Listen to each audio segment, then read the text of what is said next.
শুভ সকাল বন্ধুরা, তোমরা সকলে কেমন আছো? আশা করি সকলে অনেক ভালো আছো, আর আমিও অনেক ভালো আছি। তো দিনটা ছিল শনিবার, আর শনিবার সকালবেলা স্নান টান সেরে আমি কিন্তু এদিকে পুজোটা দিয়ে নিচ্ছি। সকালবেলা উঠে স্নান সেরে প্রত্যেক দিনের মতো পুজোটা দিয়ে দিলে বেশ মনটা শান্তি লাগে। কার কার ভালো লাগে জানি না, তবে আমার কিন্তু বেলা করে পুজো দিতে একদম ভালো লাগে না। সকালবেলা পুজোটা 5 মিনিটের কাজ হলেও এটা দিয়ে দিলে আমার যেন মনে হয় সারাদিনে একটা খুব বড় কাজ মিটে গেল।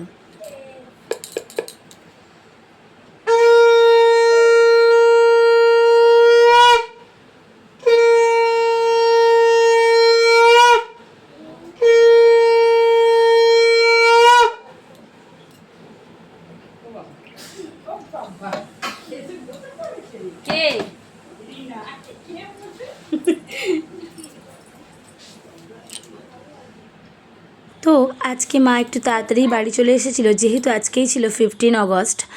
তো আজকে দোকানে সেরকম লোকজন ছিল না, যার কারণে মাও তাড়াতাড়ি বাড়ি চলে এসেছিলো। আর মা তাড়াতাড়ি বাড়ি চলে আসার কারণে আজকের কিন্তু নিরামিষ রান্নাবান্নাটা মাই করেছিল বেগুন ভাজা, আলু ভাজা, কুমড়ো ভাজা, ডাল।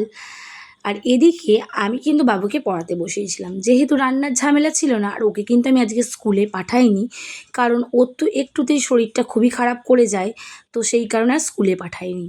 আর যেহেতু 15 আগস্টে একটু রোদে রোদে ঘোরাবে আমি, সেই কারণে আর পাঠাইনি। আর এদিকে দেখো আমাদের কাজের দিদি চলে এসেছে, এসে কিন্তু আমাদের সাথে একটু গল্প করছে। আর সত্যি বলতে এত গরম পড়েছে, দিদি এসে সাথে সাথে কাজও করতে পারে না, বলে একটু বসি। আমি বলছি হ্যাঁ একটু বসো, রেস্ট নাও, তারা তো কিছু নেই। কারণ আমি তো পুজো করি বলে প্রত্যেক দিনই মায়ের ঘরটা মুছে, অন্যান্য ঘরের চৌকাঠ গোড়াগুলো মুছে পুজোটা করে নিই, তাই আমার পুজো করারও তাড়া থাকে না। দিদিকে বললাম তুমি তোমার সময় মতো রেস্ট নিয়ে কাজ করো, কোনোই অসুবিধা নেই। আর বাবুকে এই ফাঁকে আমি পড়িয়ে নিচ্ছিলাম, কারণ একটা কাজ মিটে যাবে। তারপরে এদিকে আমি কিন্তু বাবুর জন্য একটু মৌসাম্বির রস করে নিচ্ছিলাম। আসলে ও তো প্রত্যেক দিন স্কুল চলে যায়, আর এগুলো না রস করে খাওয়ানোই হয় না। তো আজকে যেহেতু কাজের চাপ অনেক কম, রান্নাবান্নাটাও মা করছে, তাই ভাবলাম এই কাজগুলো আমি এদিকে করে নিই। সেই কারণেই কিন্তু আমি এদিকে বাবুকে ফলের রসটা করে খাইয়ে দিচ্ছি। ছোট থেকেই কিন্তু আমি ওকে এই মৌসাম্বি, কমলা লেবু এগুলো জুস করে করে খাওয়াই। অন্য কিছু খাক না খাক, এটা যেহেতু রস লিকুইড, ওকে আমি ঢেকিয়ে ঠিকই খাইয়ে দিতে পারি। অন্য ফ্রুটসও খাক বা না খাক। তো যাই হোক, এদিকে কিন্তু সব কাজ মিটিয়ে তারপরে আমি এবার আলতা পরে নিচ্ছি, কারণ যাব ঠাকুরতলায়। বিয়ের পর থেকেই দেখে আসছি আমার শাশুড়ি মা ননদের জন্য এই শনিবার, মানে শ্রাবণ মাসের যে কোনো একটা শনিবার নিরামিষ খান বাড়িতে, ননদের জন্য উপোস রাখেন। বন্দে মাতরম জয় হিন্দ, বন্দে মাতরম জয় হিন্দ, বন্দে মাতরম জয় হিন্দ। আর বাবুর জন্য তো আমরা এখন প্রত্যেক শনিবারই নিরামিষ করছি। প্রত্যেক শনিবার সন্ধেবেলা ধূপবাতি জ্বালতে যাই। তো ভাবলাম যে চলো আজকে একসাথেই দিনের বেলা ধূপবাতি জ্বেলে আসি, সন্ধেবেলা আর যাব না। আর এদিকে দেখো বাবু কিন্তু এই যে ফ্ল্যাগ হাতে সারা দিন বন্দে মাতরম জয় হিন্দ করেই গেছে একভাবে। আর এদিকে ওর ঠাম্মাকে ও শেখাচ্ছিল যে কি করে এটা বলতে হবে। মানে সত্যি সারা দিন বাড়িতে এই করেছে। তো আমরাও এদিকে রেডি হয়েছি, এবার কিন্তু আমরা যাব পুজো দিতে। তো মা যেহেতু সকালবেলা পুজো দিতে যাবেই, কারণ মা প্রত্যেক বছর এই দিনের বেলাতেই পুজো দিতে যান, যার কারণে আমরাও ভাবলাম চলো দিনের বেলাতে একসাথেই তাহলে ধূপবাতিটা জ্বেলে আসি, তাহলে আর সন্ধেবেলা যেতে হবে না।